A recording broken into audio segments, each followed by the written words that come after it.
नमस्कार विद्यार्थी मित्रांनो, आज आपण इंग्लिश ग्रामर मधील अतिशय महत्त्वाचा टॉपिक पाहणार आहोत, तो म्हणजे write the related word for the given word. आता या ठिकाणी तुम्हाला गर्ल हा शब्द दिलेला आहे। आता ह्या गर्ल शब्दाशी रिलेटेड वर्ड्स तुम्हाला लिहायचे, म्हणजे गर्ल कशी असू शकते, तर ती प्रिटी असू शकते, टॉकेटिव्ह असू शकते, गर्ल स्मार्ट असू शकते, स्मॉल असू शकते किंवा चीअरफुल असू शकते। या प्रकारचा क्वेश्चन हा आपल्याला विचारला जातो। म्हणजे गर्ल या शब्दाशी रिलेटेड शब्द तुम्ही तुमच्या मनाने लिहू शकता। या ठिकाणी ब्युटिफुल सुद्धा वर्ड तुम्ही लिहू शकणार, त्याचबरोबर या ठिकाणी स्मॉल शब्द आलेला आहे, त्याचबरोबर स्मार्ट शब्द आला आहे, टॉकेटिव्ह आला आहे, प्रिटी आला आहे, चीअरफुल यासारखे अजून तुम्हाला जर योग्य वाटत असतील ते शब्द तुम्ही त्या ठिकाणी लिहू शकता। सेकंड बघणार आहोत आपण। दिलेला शब्द आहे आपल्याला ॲपल। ॲपल या शब्दाशी रिलेटेड वर्ड आपल्याला लिहायचा आहे। जसा शब्द लिहिणार आपण ईट, कट, प्लक, नंतर ग्रॅब, नंतर कुक यासारखे शब्द आपण लिहू शकतो। पुढचा शब्द आहे ब्युटी। ब्युटी या शब्दाशी रिलेटेड वर्ड आपल्याला लिहायचे। ब्युटी कशी आहे, तर ग्रेट आहे, आउटस्टँडिंग आहे, नॅचरल ब्युटी आहे, त्याचबरोबर प्लीझंट ब्युटी आहे, चार्मिंग ब्युटी आहे। म्हणजे ब्युटी या शब्दाशी रिलेटेड वर्ड आपण या प्रकारे लिहिलेले आहेत। पुढचं लिहिणार आहे, पुढचा शब्द दिलेला आहे आपल्याला कंट्री।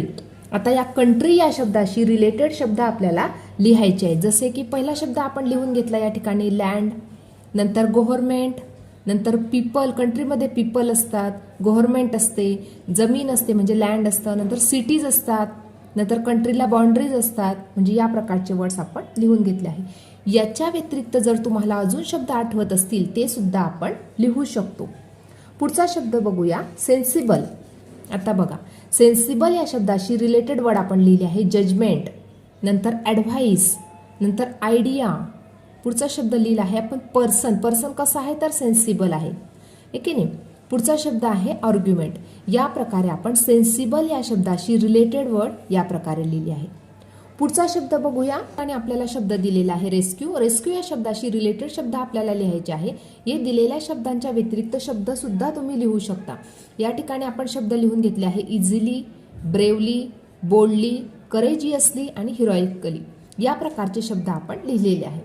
पुढचा शब्द आहे हँडरायटिंग। बघा आता एखाद्याचं हँडरायटिंग कसं असतं, तर गुड हँडरायटिंग असू शकतं, इम्प्रेसिव्ह हँडरायटिंग असू शकतं, त्याचबरोबर अट्रॅक्टिव्ह हँडरायटिंग, त्याचबरोबर ब्युटिफुल हँडरायटिंग असू शकतं आणि लिजिबल हँडरायटिंग। या प्रकारचे शब्द आपण लिहिलेले या ठिकाणी।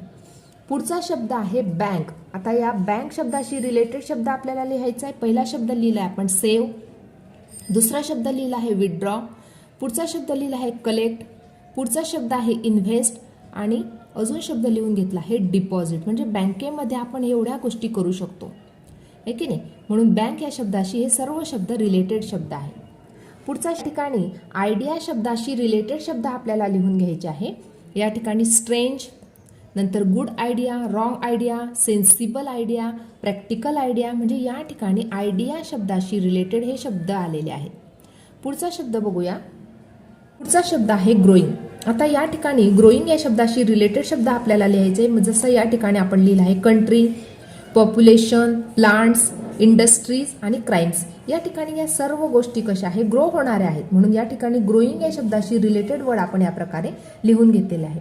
अशा प्रकारे दिलेल्या शब्दाशी रिलेटेड वर्ड आपल्याला हा क्वेश्चन 2 मार्कांसाठी किंवा 3 मार्कांसाठी विचारला जाऊ शकतो। अशा प्रकारे आज आपण इंग्लिश ग्रामरमधील हा अतिशय महत्त्वाचा असा टॉपिक पाहिलेला आहे।